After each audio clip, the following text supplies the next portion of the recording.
They say that hell is a place of pain and suffering, a place where sinners go to pay for their bad deeds. But what if we temporarily died and saw the place this mortal realm calls hell? This is one of those stories. So hide your kids and enjoy. I look at the clock ticking on the wall. Every click is a moment of my life gone, but the trance-like state I was in was interrupted by my wife shaking me. "It's time for bed," she says with a confused tone in her voice. "All right, I'll be up in a second," I say with a tired voice. I get up and walk down the hall to the bedroom. I walk in and lay down on the bed. My wife is reading a book next to me. I turn away from her and fall asleep. Suddenly, I feel like I'm falling. I open my eyes and see the floor falling away. I see the bottom of the bed, and all I see is black around me. I try screaming, but I can't. I suddenly feel heat on my back, getting closer and closer. The next thing I know, I'm on the floor, not my bedroom floor, but a hard rock floor. I hear a voice in my head telling me not to worry and that I won't be harmed. I get up and look around. I see a pit. I walk towards it and look down. Once I do, I fall back. Flames shoot up from the pit like machine gun fire. I hear screams from the people below. Suddenly, I'm picked up and thrown down the pit, but when I hit the ground, I feel no pain. But that all changes. I stand up, and when I do, I feel claws digging into my back. I look down and see sharp, jagged claws going through my stomach. I feel every inch of pain imaginable. I scream in agony, "God, why do I deserve this?" I shout. The demon rips his claws out, and I fall to the floor. I get up and continue walking. I see death, pain, and agony. The screams echo through the corridor. Cells of people line the hall. Every cell has a demon and a person. The demon is beating and killing the person over and over again. A feeling of dread washes over me as I watch people die over and over. I look in one cell and see Charles Manson being killed the way Sharon Tate was murdered. I look in another cell and see Hitler being burned. His screams make a grin come across my face, knowing what he had done, and now he's paying for it. But that grin fades when I'm knocked out. I wake up in a house that looks like mine. I run to my bedroom to find my wife's throat cut, blood everywhere. She is dead. Then I feel a blade run across my neck, and everything goes black. This process repeats until I beg for it to stop. Then, like that, it stops. I wake up in a cell, a demon standing over me with towering posture. It screams in my face and rips my insides out. I sit there in pain as each claw rips my intestines out. Then it stops, and I'm thrown out of the cell. I walk to the deepest part of hell, where the beast himself resides. I walk down this long hallway and see him, Satan himself. He is as large as the tallest building in the world. He looks more like a ship than a person, sitting on his fiery throne. His eyes are the embodiment of pain and death. His claws are as sharp as daggers.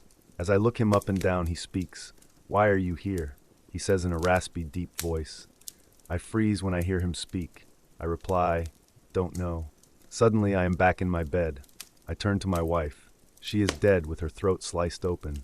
I look down and my hands are covered in blood, and there's a razor blade sitting on my nightstand covered in blood. I call the police and confess to the murder. They come and arrest me. I'm currently writing this in prison on death row. I'm to be executed tomorrow by way of lethal injection. If you're reading this after I'm dead, stay safe and see you around. I've been driving for a rideshare company for a few years now.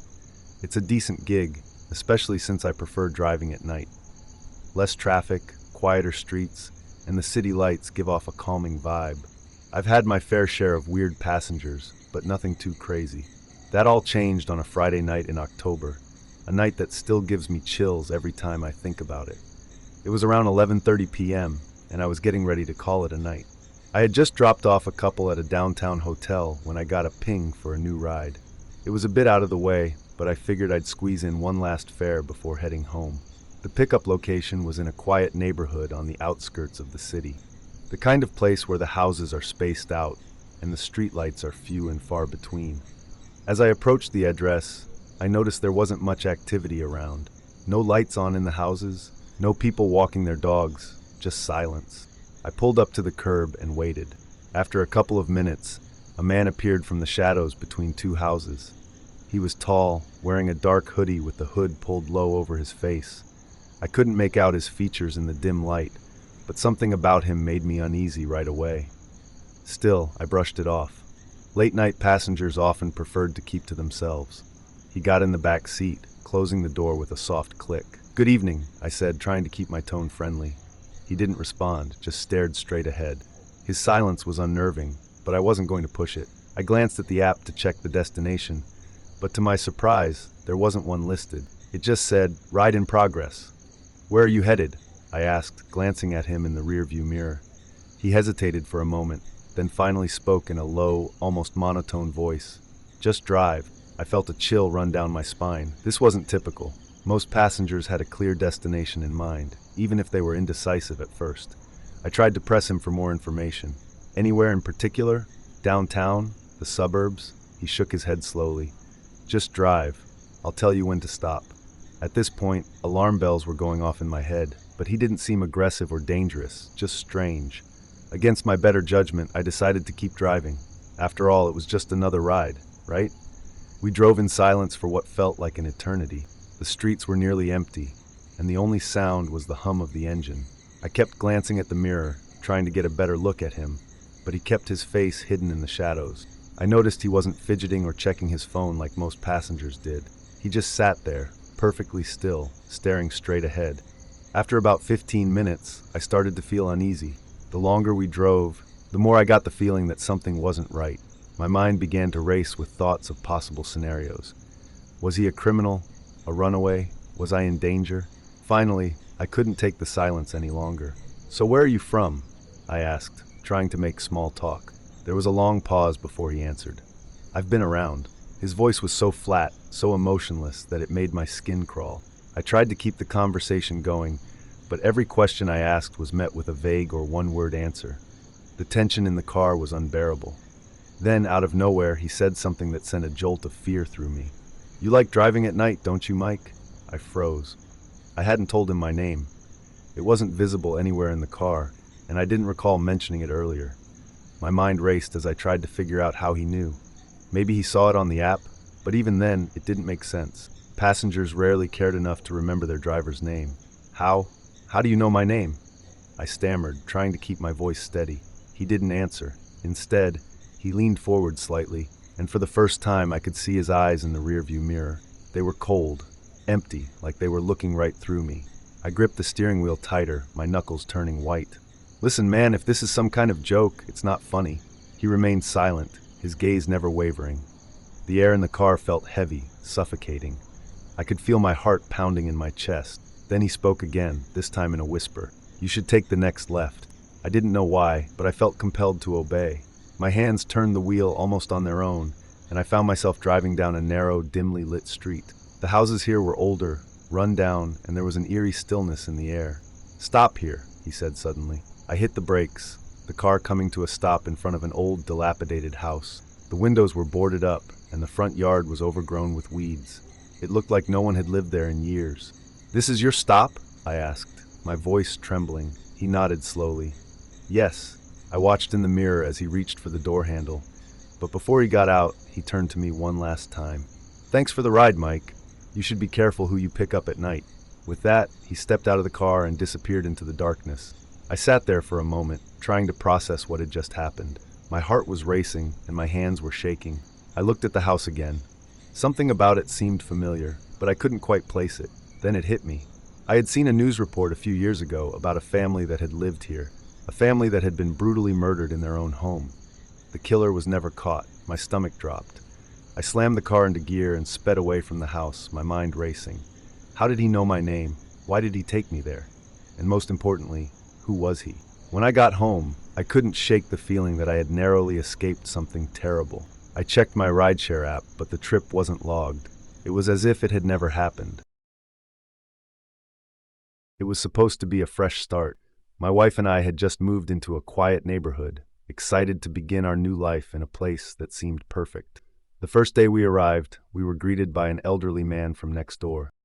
He seemed friendly enough, with his warm smile and old-fashioned manners. He introduced himself as Mr. Harris and told us how glad he was to have new neighbors.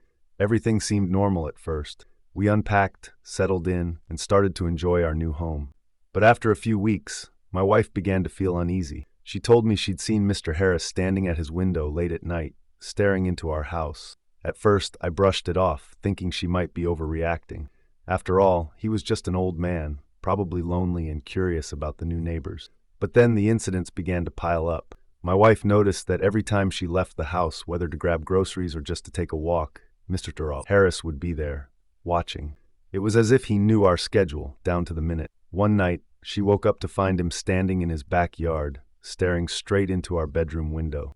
I started to get concerned, but I didn't want to believe there was anything wrong. I kept telling myself it was just a coincidence, that maybe he was just bored and didn't have much else to do. But my wife couldn't shake the feeling that something was off. One day, she decided to confront him. She went over to his house and asked him directly why he was always watching us. He denied everything, acting as if he had no idea what she was talking about. He even invited her in for tea, trying to ease her concerns. She declined, but she couldn't help feeling a chill run down her spine as she walked away. A few days later, I was working late when my wife called me, her voice shaking. She told me she had found something disturbing. In the attic of our house, hidden behind some old boxes, she discovered a collection of photographs. They were all of us, taken from outside our windows at different times of day and night. The photos were recent, but some went back weeks, maybe even months. Terrified, we decided to look into the history of the house and our neighbor. What we found shocked us. Years ago, Mr. Harris had a wife and a daughter, but they both died under mysterious circumstances. The rumor was that Mr. Harris had become obsessed with his daughter, and after she and his wife passed, he lost his grip on reality. The police had investigated, but nothing was ever proven, and he remained in the house. We left the neighborhood that same week, unable to stay another night. The last time we saw Mr. Harris, he was standing at his window, watching us drive away, that same unsettling smile on his face.